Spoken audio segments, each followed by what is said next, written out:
오늘 설교 제목은 반석 위에 집을 세우고 있을까라는 제목인데, 만약 부제를 잡는다면 현재가 없으면 미래도 없다라는 제목 정도 잡을 수 있을 것 같습니다.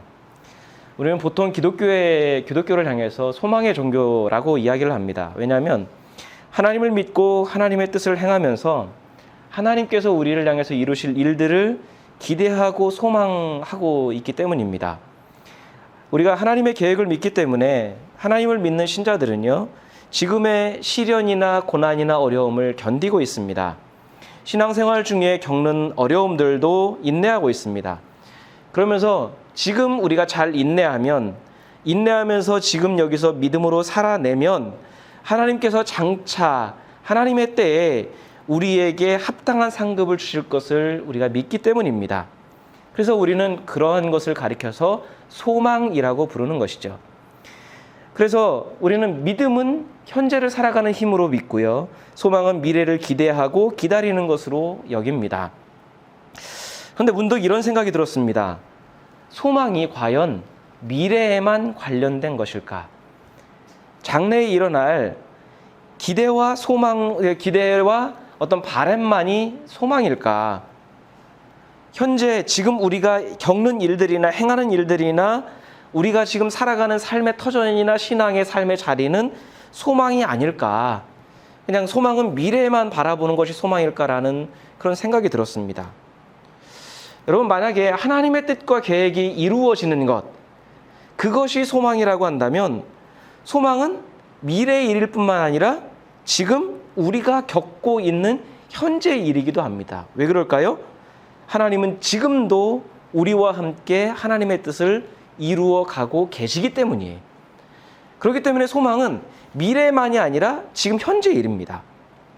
하나님은 여전히 하나님의 나라를 이 땅에 이루시기 위해서 하나님의 뜻을 이 땅에 지금 우리가 살아간 삶에 성취하시기 위해서 일하고 계시다라는 것이죠. 신자들이 믿음으로 살아간다는 것은 바로 그 하나님의 계획에 동참하는 것이고 그 하나님의 뜻에 쓰임받고 있는 것입니다. 그게 신앙생활인 것이죠. 신앙은 단순하게 내가 여기서 잘 믿고 잘 견디고 잘 기다리다가 먼 훗날에 아니면 먼 내세에 하늘나라에 들어가는 게 아닙니다. 하나님께서 만약에 지금 우리가 밟고 있는 세상, 지금 우리가 만나는 사람들 다 하나님이 만드신 거잖아요. 하나님의 창조물입니다. 그런데 하나님이 지금 본인의 손으로 만들어 놓으셔놓고 그 세상, 그 생명을 외면한 채, 소홀히 하신 채 나중에 더 좋은 세상을 따로 마련해 놓으셔서 우리를 그쪽으로 인도하신다라고 하면 그건 하나님의 성품이 맞지 않습니다. 하나님은 지금 우리를 사랑하고 하시고 성경에 나와 있는 것처럼 하나님은 지금 세상을 사랑하고 계세요. 근데 지금 사랑하는 사람과 세상을 놔둔 채 그냥 나중에 다른 세상, 다른 존재들 거기에다가 우리의 초점을 맞추게 한다면 그럼 여기는 소홀하게 되는 거죠. 그럼 하나님이 여기는 덜 사랑하시든지 사랑하시지 않는 게 되는 거예요. 그 하나님의 성품과 맞지 않아요. 만약에 그렇다고 하면 지금 세상은요, 지금 만드신 하나님의 세상은 실패입니다. 하나님이 그냥 실패하셨으니까 여기 말고 다른 거 더 완벽하게 하셨다라고 우리가 그렇게 추론해 볼 수 있는 거죠. 따라서 신자들의 살아가는 삶의 믿음의 소망은 지금 우리가 믿음으로 행하는 매일매일의 일들을 통해 하나님의 뜻이 이루어지고 하나님의 나라가 세워지고 있다는 그 소망으로 살아가는 거죠. 비록 내가 작은 일이지만, 별 볼 일 없는 일이지만, 남들이 알아주지 않는 아주 작은 일이지만 내가 행하는 이 작은 일이 하나님의 뜻이 이루어지는 것이고 하나님 나라를 세워간다는 그 소망으로 우리는 지금 살아가고 있는 거예요. 예수님의 비유를 묵상하고 공부할수록 느끼는 게 하나가 있습니다. 예수님께서는 단 한 번도요, 자신이 머물러 있던 곳, 자신이 만나고 있는 사람들을 한 번도 소홀하게 여기지 않으셨다라는 거예요. 지금 예수님 앞에서 예수님의 말씀을 듣고 있는, 귀 기울이고 있는 사람들의 그 삶의 현실을 외면하신 적이 단 한 번도 없습니다. 그런 예수님께서 지금 당장의 현실이 고달프고 힘든 사람들에게 야, 미래에 잘 될 거야, 미래에 그냥 견디고 그러다 보면 잘 될 거야, 막연하게 미래의 소망만 말씀하셨을까요? 막연하게 견디고 막연하게 인내하면 미래의 내세에 어느 때 그때는 알 수 없지만 하나님이 언젠가는, 그리고 여기서 아니면 그냥 나중에 죽어서 하나님의 때가 되면 보상해 줄 거라고 그런 무책임한 말씀을 하셨을까요? 무엇보다 예수님의 말씀을 듣고 있는 사람들은 하나님의 백성이라고 하는 유대인들이에요. 하나님에 대해서 잘 알고 있고요. 지금 우리로 이야기하면 교회 다니는 교회와 신자들인데 그들을 향해서 야, 그냥 여기는 이 세상은 어차피 글렀으니까, 여기서는 어차피 하나님의 뜻이 그렇게 존재하지 않으니까 그냥 여기서는 잘 견디고 믿음 잘 지키면 나중에 천국 갈 수 있어. 예수님이 그냥 그런 무책임한 말씀을 하셨을까요? 그렇게 하실 거면 예수님이 이 땅에 오실 이유가 없습니다. 왜 글러먹은 세상에 예수님이 왜 오세요? 이미 틀린 소망이 없는 세상에 예수님이 왜 오실까요? 근데 오셨다는 건 뭐죠? 아직도 이 땅을 향한 하나님의 계획이 있고 이 땅에서 이루실 하나님의 뜻이 있기 때문에 오신 것이고 이 땅에서 이루어갈 하나님 나라가 있기 때문에 오신 거예요. 그런 사람들에게 지금의 세상을 부정하고 소홀히 하라고 미래의 대상을 바라보라고 말씀하셨을까요? 저는 전혀 그렇지 않다고 생각합니다. 예수님의 말씀은 주로 가난한 유대 백성들을 향해서 말씀하셨습니다. 그런데 그들을 괴롭게 하고 힘들게 한 사람들이 누구일까요? 대제사장, 그리고 바리새파 사람들, 율법학자들, 그리고 그 사람들을 비롯한 종교 지도자들이었습니다. 물론 당시에 로마로 인해서 식민지 생활로 인해서 고달팠지만 예수님께서 주로 지적하신 대상은 로마가 아닙니다. 만약에 우리 생각대로 하면은 로마에 대해서 예수님이 공격하고 로마에 저항하셨었는데 거기에 대해서는 말씀하신 적이 거의 없어요. 예수님이 주로 말씀하신 대상은 누구죠? 종교 지도자들이에요. 종교 지도자들에게 착취당하고 소외당한 백성들을 향해 이 가운데서 살아가는 하나님 나라가 뭔지, 하나님 나라의 소망이 무엇인지를 말씀해 주신 거예요. 가나안 땅을 통해서 하나님이 세우려고 하신 나라가 있죠. 하나님의 나라가 하나님의 뜻이 통하는 그런 곳을 가나안 땅에 세우려고 했습니다. 그래서 예수님의 행동과 삶을 보면 우리가 지금 신명기 말씀을 계속 묵상하고 있지만 예수님의 말씀, 예수님의 행동을 보면 신명기에 나타난 하나님 나라의 원리가 많이 나타나고 있어요. 거기에 근거를 많이 두고 있습니다. 어떻게 하면 삶 속에서 하나님 나라 백성답게 살 수 있는지, 하나님 백성이 살아가야 될 매일매일의 삶 속에서 살아가야 될 삶의 원리가 뭔지, 우리가 어떻게 말하고 행동하고 사는 것이 하나님 나라를 이루고 가는 것인지를 예수님이 계속 말씀하신 거예요. 여러분, 예수님이 가르치신 말씀과 비유 중에서 하늘나라나 하나님 나라의 사건을 미래로만 말씀하신 적이 있나요? 우리는 보통 그렇게 여기는데요. 자세히 들여다보면 예수님은 미래로 말씀하신 적은 거의 없어요. 지금이에요. 오히려 하나님 나라가 너희가 살아가는 지금 순간에 그곳에 어떻게 이루어져 가는지를 말씀하셨어요.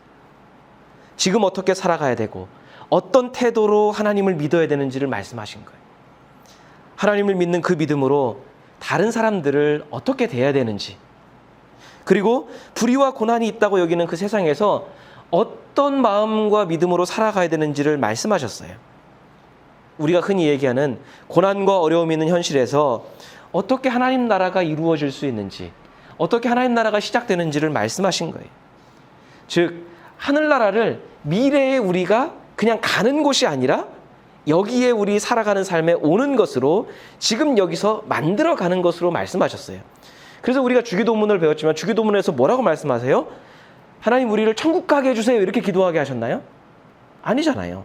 아버지의 나라, 하나님의 나라가 오게 하시며, 여기에 오게 하시며 그렇게 기도하도록 하신 거예요. 그런 면에서 오늘 본문도 우리가 흔히 두 건축자의 비유라고 불리는 이 비유를 미래의 마지막 날에 있는 심판의 말씀으로 우리가 보통 알고 있는데 과연 예수님이 그럴까라는 의문이 들었습니다. 우선 이 비유는 하늘나라에 관한 말씀은 분명합니다. 왜냐하면 이 비유 전에 예수께서 이렇게 말씀하셨기 때문이에요. 우리 본문 21절 말씀 같이 읽겠습니다.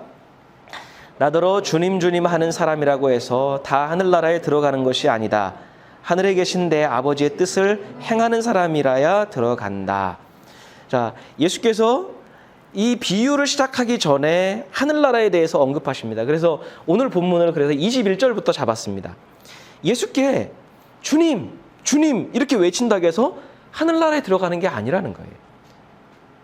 하늘에 계신 아버지, 즉 하나님의 뜻을 행하는 사람이 하늘나라에 들어갈 수 있다는 거예요. 그러니까 하늘나라에 들어가는 조건으로 단순히 예수님을 열정적으로 믿는 그 믿음으로는 부족하다. 그 믿음이 하늘나라에 들어가는 조건이 아니다 라고 말씀하는 거예요. 행함이 없으면, 그 말씀대로 행하는 삶이 없으면 하늘나라에 들어갈 수 없다 말씀하시는 거예요. 그리고 그 말씀 후에 반석과 모래 위에 세운 집에 대한 비유가 이어지는 거예요. 그러니까 예수님이 말씀하신 여기서도 강조점이 뭐예요? 행함이고요. 그리고 반석과 모래 위에 세운 집에서도 나타나는 중심 단어가 뭐냐면 행함이에요. 그러니까 행함이 뭔가를 가르고 있는 거예요.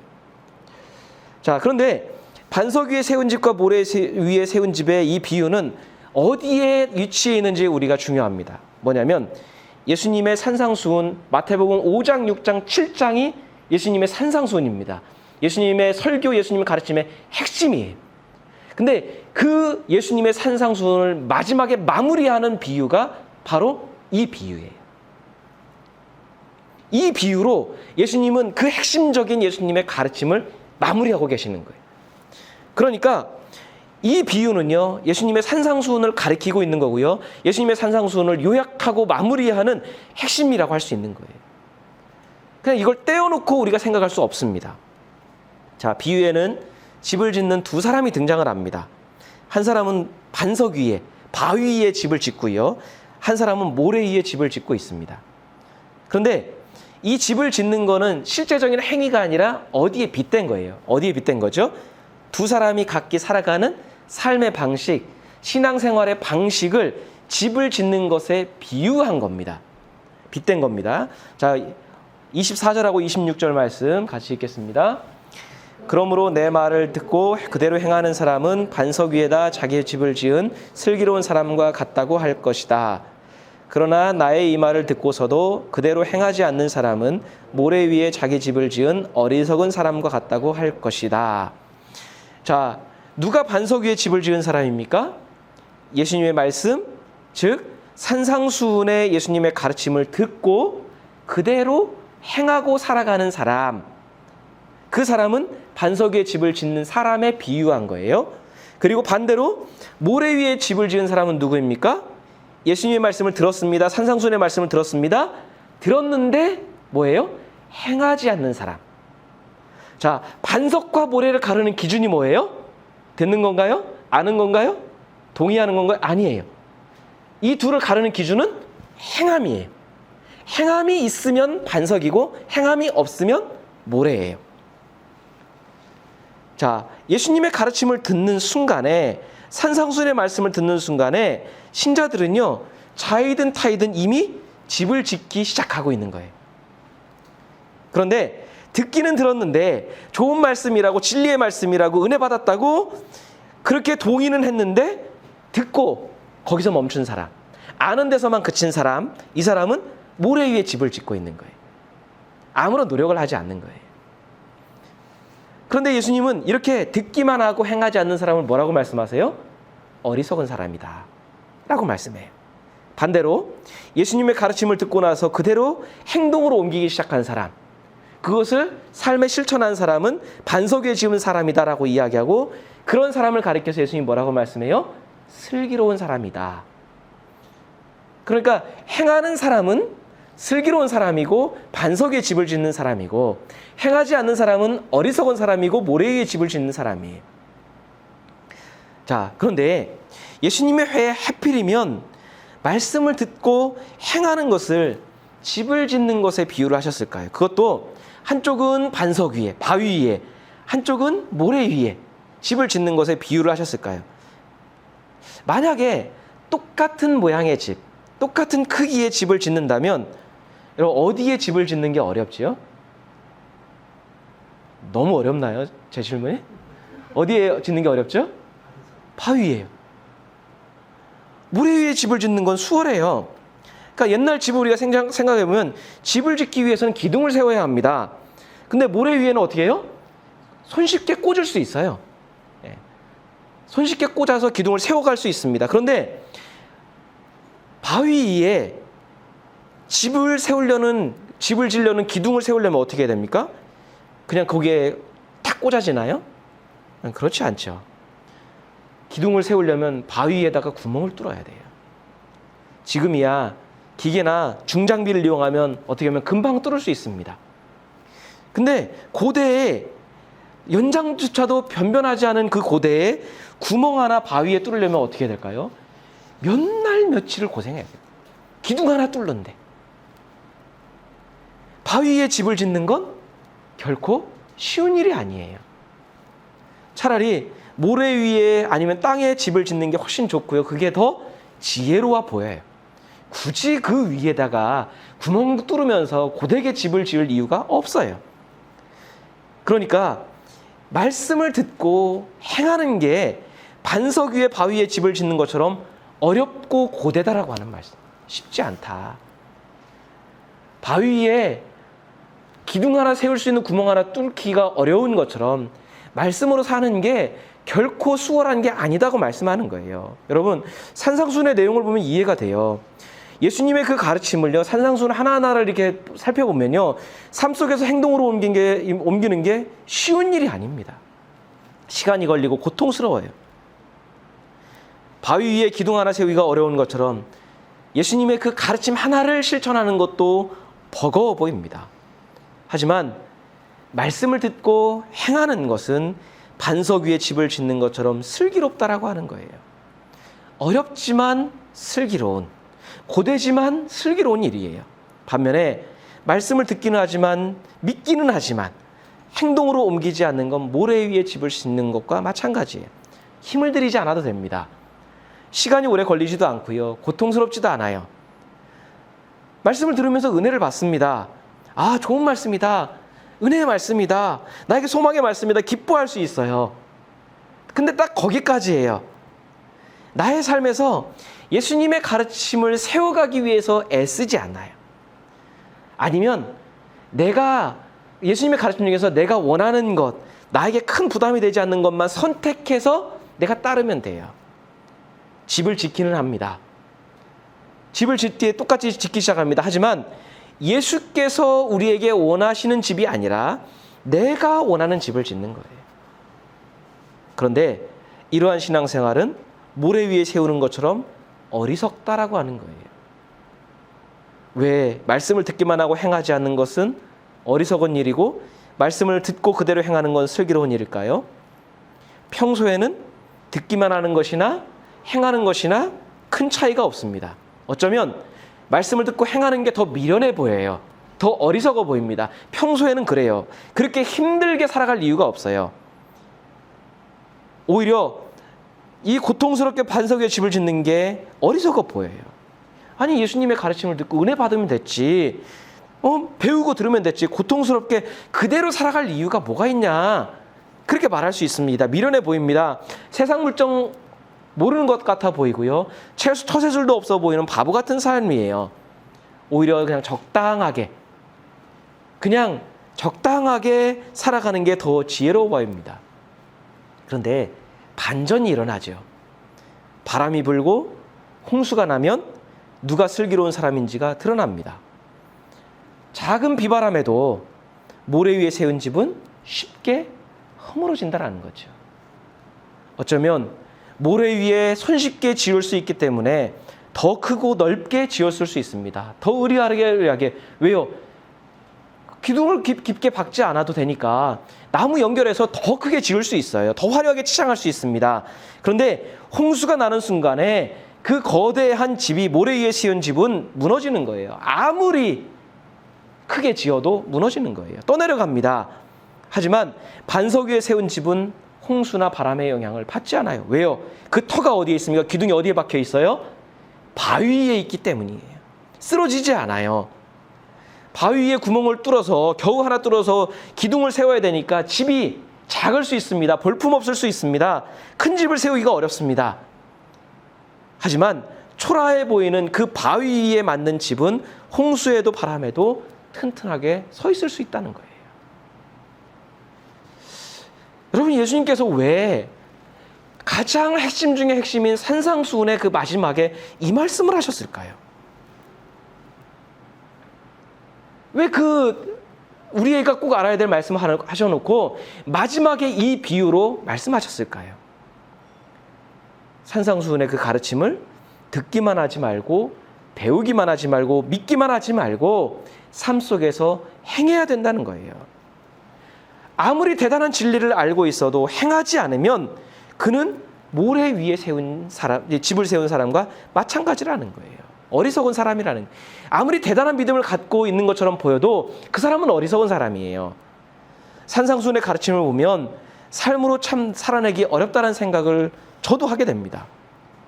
예수님의 가르침대로 살면 주변 사람들이 놀리거나 핍박하겠다, 그런 생각도 하게 됩니다.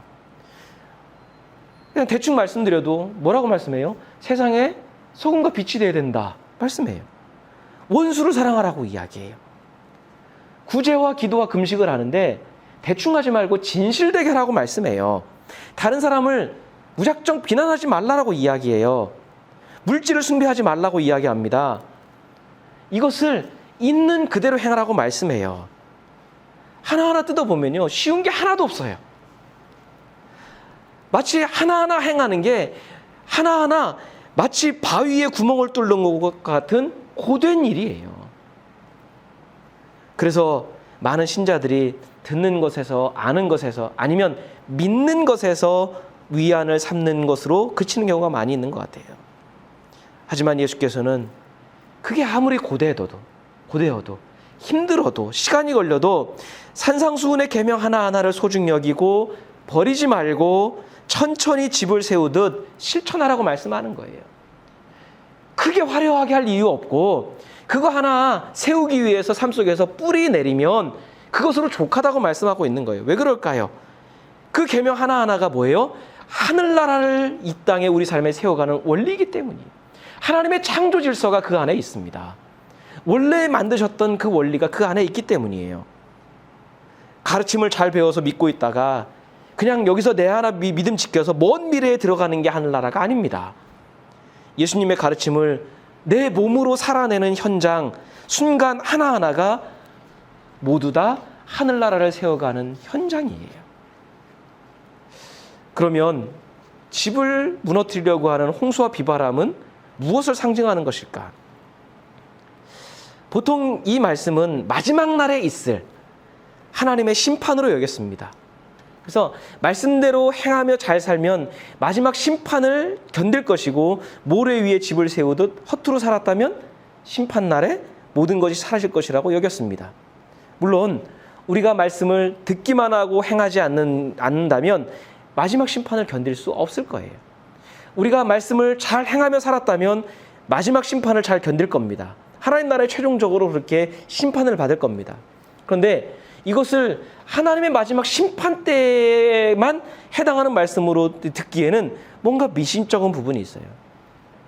무엇보다 하나님이 우리가 애써 세운 집을 무너뜨리는 분으로 묘사해야 될까?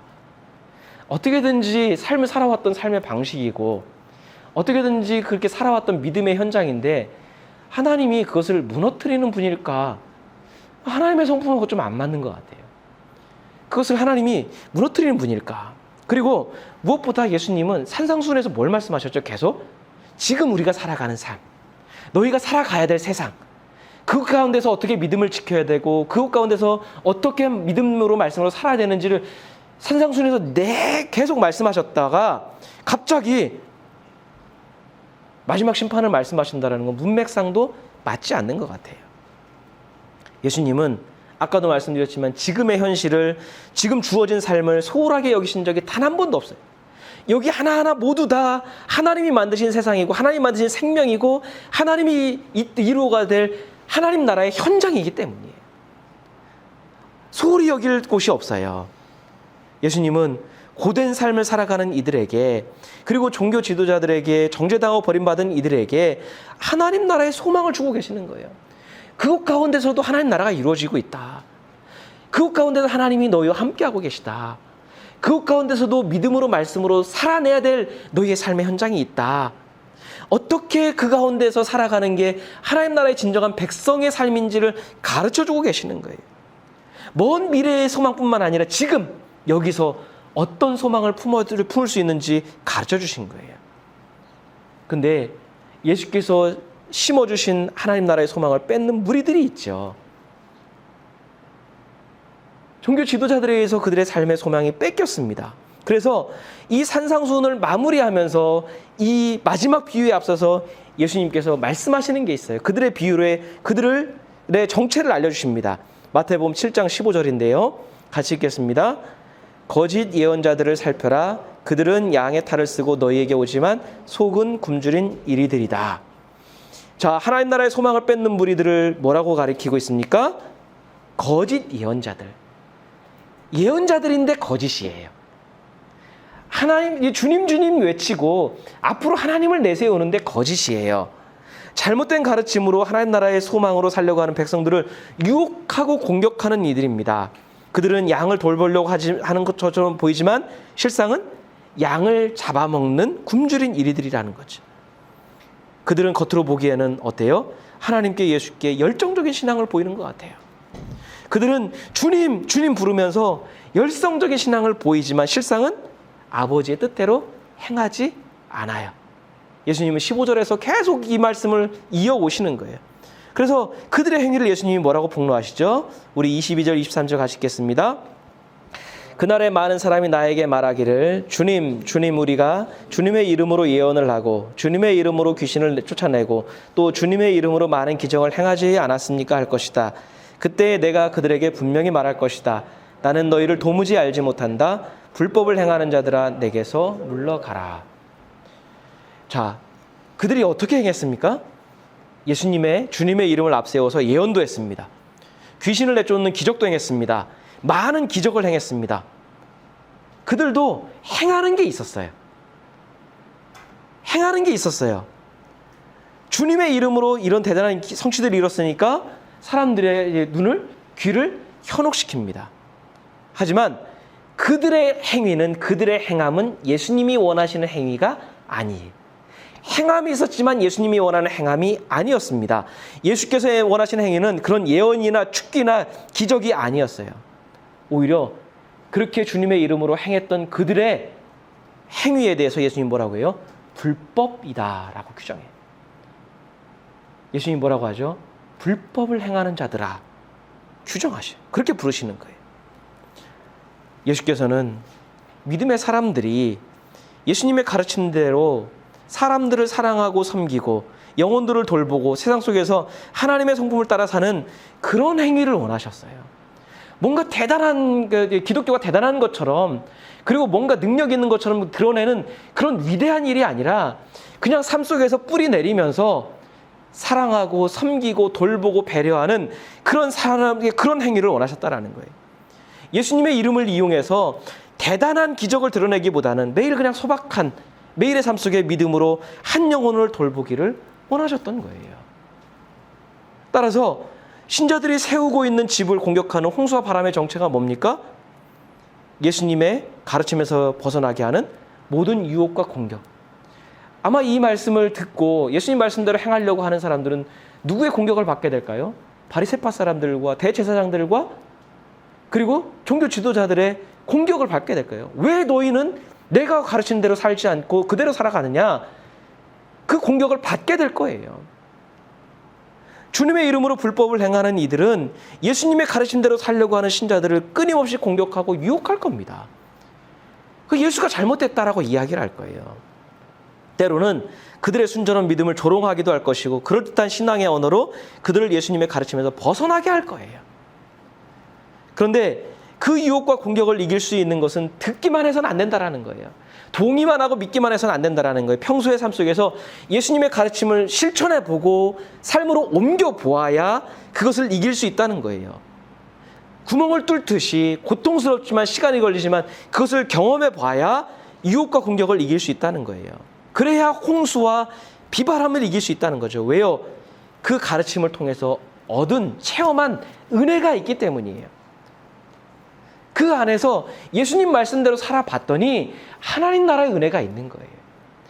믿기만 할 때 나만을 위해서, 나의 하늘나라만을 위해서 살아갈 때는 느끼지 못했던 그 감동과 은혜가 예수님의 가르침을 힘들게 삶 속에서 실천하면서 얻은 경험이 있기 때문이에요.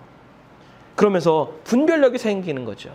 거짓 예언자들이 주님의 이름 행했던 일들이 진리가 아니구나 깨닫게 되는 거예요. 행함에서 얻어진 하나님이 주시는 직접적인 은혜가 있기 때문이에요. 그러면서 하나님께서는 나한테 그냥 막연한 먼 미래의 소망만 주시는 게 아니라 지금 나의 삶 속에서 하나님 나라를 이루어가고 계시고 하나님이 함께 하신다라는 현재의 소망을 경험하기 때문이에요. 하지만 듣기만 하고 행하지 않았던 사람들은 그들이 유혹할 때, 그들이 공격할 때 쉽게 넘어가죠. 모래 위에 세운 집처럼 조그만 공격에도 유혹에도 무너집니다. 그래서 앞서 예수님께서 말씀하셨지만 주님, 주님 이렇게 신앙으로 포장하면, 주님의 이름을 앞세우면 그것이 잘못된 것인지 분별하지 못하고 거짓 예언자들을 따라가는 거예요. 기복신앙이든 번영신앙이든 자신들에게 좋고 유리하고 듣기 좋은 것을 따라가고 현혹됩니다. 예수님의 가르침을 들은 것은 많지만, 알고 있는 신앙의 지식은 많지만 그것을 분별해낼 능력이 없기 때문이에요. 예수님의 가르침을 행하는 수고가 삶 속에서 없었기 때문에 예수님이 이 말씀을 가르친 그 의미가 뭔지를 모르는 거예요. 머리로는 아는데, 알 것 같은데 실제로는 모르는 거예요. 예수께서 가르친 하나님 나라가 무엇인지, 믿음으로 살아간다는 게 무엇인지 알지 못해요. 그러다 보니까 어떤 일이 벌어집니까? 현실의 삶을 소홀히 해요. 여기는 안 됐으니까, 여기는 틀렸으니까 이제는 미래만 바라보는 거예요. 그리고 주변 사람들에 대한 관심도 없어요. 왜요? 이 사람들은 죄인들이에요. 어차피 지옥 갈 사람들이에요. 그저 내가 갈 먼 미래에 있는 하늘나라만을 위해서 열심히 신앙생활해요. 나만을 위한 거예요. 여러분, 그러면 마지막 하나님의 심판 때에도 이 사람의 믿음이 견딜 수 있을까요? 지금도 견디지 못하는데, 지금도 유혹과 공격을 분별해내지 못하는데 하나님의 심판을 견딜 수 있을까요? 하나님의 때가 오기 전에 이미 무너질 거예요. 여러분, 우리가 믿음으로 산다는 것, 쉽게 이야기해서 우리가 신앙생활을 잘한다라는 게 도대체 뭘까요?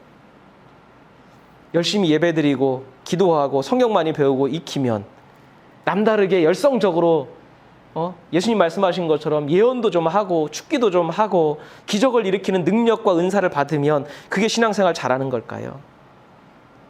예수님은 분명히 아니라고 하세요. 그것으로 그런 기적과 남들이 놀랄 만한 일들이 이루어졌다 할지라도 그게 예수님하고는 상관없다고 말씀하고는 거예요. 여러분, 만약에 그게 능력이고 그게 하늘나라라고 하면 예수님 당시에 바리새파 사람들이나 율법학자들이나 제사장들이 가장 신앙생활 잘하는 사람들이에요. 그들보다 예배 잘 드리는 사람들이 어디 있습니까? 그들보다 성경 많이 하는 사람들이 어디 있어요? 그들보다 기도 많이 하는 사람들이 어디 있습니까? 만약에 그게 하늘나라 들어가는 길이라면 그들보다 하늘나라에 근접한 사람은 아무도 없어요. 하지만 예수님은 그들을 위선자라고 부르세요. 진정한 신앙생활은 지금 여기서 내가 가고 싶은 하늘나라를 바라보는 게 아닙니다. 우리를 통해 하나님의 뜻이 지금 드러나고 하나님의 성품이 드러나는 거예요. 매일의 삶 속에서 예수님을 가르침을 따라서 주님을 섬기듯이 주변에 있는 사람들을 그냥 섬기는 것, 돌보는 것, 배려하는 것, 이게 이미 천국을 이루어가는 거예요. 나중에 천국에 가려고 하기보다 지금 여기서 주님께서 이루시고자 하는 천국 만드는 일에 우리가 협조하고 동참하는 게 신앙생활입니다. 그게 쉽지 않아서 마치 바위 위에 구멍을 뚫어서 집을 세우는 것처럼 힘들지만 예수님의 말씀을 삶에 뿌리 내리면 어떤 공격이 와도 어떤 유혹이 와도 흔들리지 않는 거죠. 그게 바로 세상의 유혹과 공격, 홍수와 비바람을 견딜 수 있는 근거가 되는 거예요. 그게 바로 나중에 있을 하나님의 심판까지 견딜 수 있는 지혜로운 길이라는 거죠. 여러분, 우리는 이 예배를 제외한 매일의 삶 속에서 지금 반석 위에 집을 세우고 있을까요? 아니면 모래 위에 집을 세우고 있을까요? 우리의 삶의 근거는 예수께서 가르쳐 주신 그 가르침일까요? 아니면 내가 원하는 인간적인 욕구와 욕망일까요? 우리는 세상의 유혹과 공격, 무엇보다 잘못된 신앙에 맞설 건강하고 튼튼한 집을 지금 세워가고 있을까요? 아니면 듣기만 하고 행하지 않는, 그리고 그것을 신앙이라고 믿는 어리석음 가운데 있을까요? 같이 기도하겠습니다. 이 시간 기도할 때 하나님, 우리가 먼 미래만을 위해서 사는 게 아니라 하나님께서 주신 오늘이라고 하는, 지금 여기라고 하는, 그리고 지금 내 눈앞에 보이는 사람을 향해서 우리가 충실하게 매일 그냥 살아가는 현실의 소망에 뿌리를 내릴 수 있도록, 여기도 하나님께서 이미 하나님 나라를 이루어가고 계시고 우리의 삶의 현장에 함께 하시고 우리를 돕고 계시다는 사실을 우리가 믿음으로 알 수 있도록, 예수님의 말씀을 따라 사는 게 바위를 뚫어 기둥을 세우듯이 어려운 일이지만 그것을 세워가면 어떤 공격과 유혹도 흔들릴 수 있고 이겨낼 수 있고 그것을 극복할 수 있고, 그리고 결국에는 예수님이 원하시는 집을 세워갈 수 있다는 사실을 깨달아서 우리가 믿음으로 말씀으로 잘 살아낼 수 있도록, 그래서 정말 주님의 날에 우리가 칭찬받는 자들이 될 수 있도록, 하나님이 우리에게 원하시는 믿음의 삶을 우리가 꿋꿋하게 살아낼 수 있도록 우리 함께 같이 기도하도록 하겠습니다.